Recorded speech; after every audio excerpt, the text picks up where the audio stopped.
Thank you for joining us. Um, Inspire Washington, as your state's cultural advocacy organization, we're very concerned and want to pay attention to all things that are going on the federal level as well as locally. And Fix the Ticks is something that's been coming up quite a bit the last couple of years, both at our state level and our federal level. But thankfully, there's been some good movement in the bill that NEVA has been working on for the last couple of years, and we're really excited to have Thomas here to talk more in detail about that and also to answer any questions folks may have. So Thomas, I'll turn it over to you now. Great. Well, I'm Thomas Bates with Insight Strategic Partners. We're proud to be the public affairs partner of Seattle Theater Group, and we'll just walk through where things are at the federal level, and I'll just share my screen. And is that working for y'all? Yes. Okay. So let me I'll just talk more broadly about a lot of the issues that have been talked about as part of federal ticketing legislation, and then get to the specifics of a couple of the pieces of legislation that have been introduced. So a lot of the issues that venues, artists, promoters, and others have been talking about include speculative tickets, also known as fake tickets, and banning them, and not just allowing for there to be simple disclosure requirements that the item that you're about to purchase isn't actually in the possession of who you are purchasing it from. Another super important part of this and related to that is the use of deceptive URLs and other social media that makes consumers believe that they are purchasing tickets from venues or other primary ticket sellers when really they're going to a third-party website. Even if you're Googling a specific show at a specific venue, you might end up that venue might be the 5th or 10th result down the line. So thinking about how to address deceptive URLs.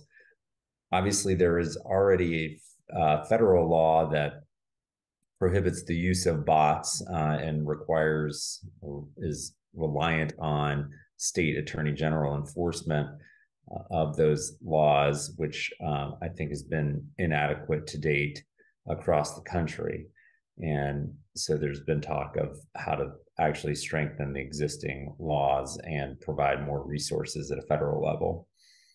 Transparency comes up a lot, and providing consumers with the ability to see all-in pricing at the beginning and itemized all-in pricing, so you know exactly what the various fees are all about as they relate to the purchase of a ticket, and to do so at the beginning of a transaction, not at the end. A lot of discussion about reselling generally and what should be required of ticket resellers, including brokers being registered either federally or at the state level, making sure that the terms and conditions that artists and venues apply to various ticket approaches would be honored, while also kind of protecting fan clubs and other subscription models. And then and allowing for individuals to resell a ticket if they're not able to make a show or a sporting event or other kind of event.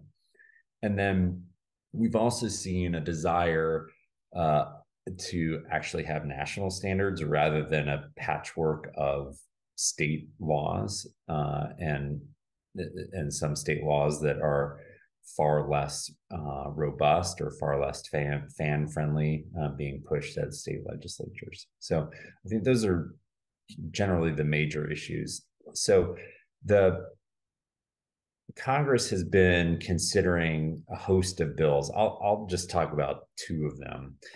So the BOSS and the SWIFT Act is a bill that was introduced by House Democrats. It's been introduced many, many times by New Jersey Democrats that has never gone anywhere.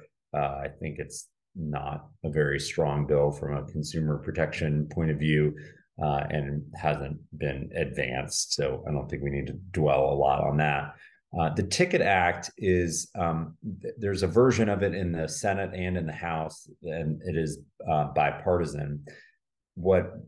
And what we've seen through the course of the Senate consideration of the Ticket Act and House consideration of the Ticket Act is other component parts of other bills, including speculative ticketing bans, being included in those pieces of legislation.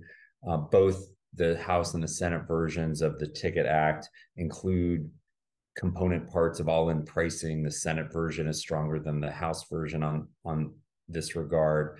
The House version actually has a ban on speculative tickets. The Senate version does not yet have a ban on speculative tickets. You do see similar language around deceptive URLs and other deceptive and predatory practices. So those bills are under active consideration as well. The House Energy and Commerce Committee just passed the House version out of committee unanimously last week. The House has gone out of session until January, so there's no action before the new year is expected.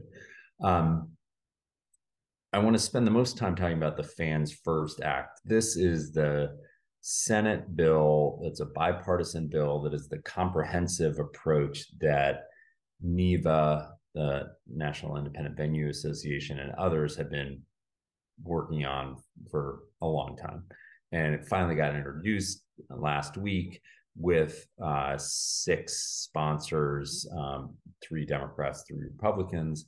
And I'll on my next slide, I'll just go through what that bill does. That, I think, at least from the NIVA perspective and STG perspective, is the strongest bill that hopefully can move. And then I just flagged that other states are looking at issues like all-in pricing, speculative ticketing, the deceptive URLs, bots, transferability. Those are all there's a whole host of things happening in various states, including our own, that are addressing these issues, and in some cases it's better than others.